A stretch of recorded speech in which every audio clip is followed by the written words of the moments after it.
Revelation chapter 1, verse 3 says, in most versions of the Bible, blessed is he who reads aloud the words of this prophecy, and blessed are those who hear it and take it to heart what is written in it, because the time is near. That reading is from the NIV, but is that what it really says? Hello, everybody. I'm Keith O'Dare, and welcome to When You Search for Truth, where we look for the truth by looking at what is actually written, word for word, in the order given from the original text using the original definitions. All right, let's go ahead and get started with tonight's video of Revelation chapter 1, verse 2 and 3.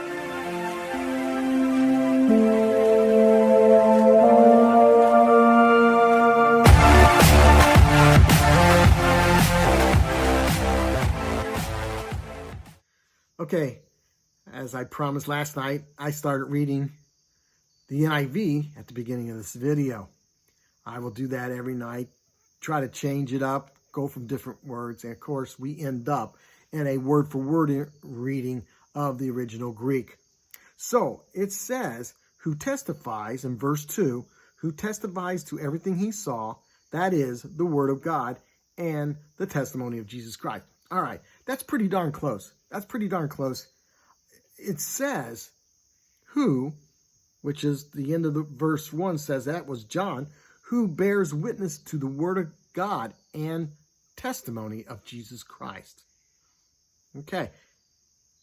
If you remember right, in John chapter 1, verse 1, it says, in the beginning was the Word, and the Word was God, and the Word was with God.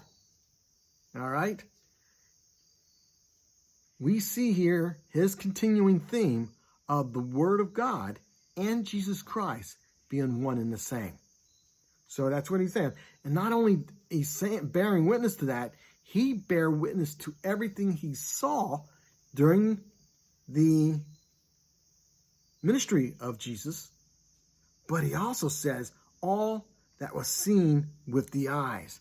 Otherwise, not only did he see what Jesus Christ did during his ministry, he will see, as we go along in the book of Revelation, everything Jesus is going to be doing for the Father throughout the rest of the salvational plan.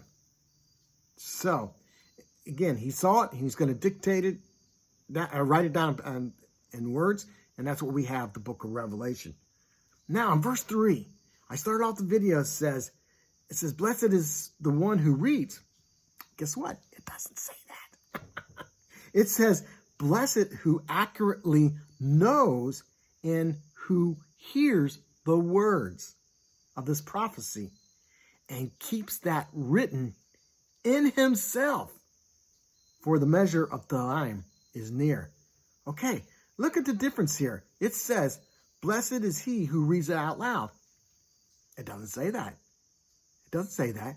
It says, blessed is he who accurately knows and hears the words of this prophecy. So that kicks it up. It is not a blessing to hear it. It's only a blessing if you hear it and put it to heart. And you, by putting it to heart, you need to live it, breathe it, and tell it.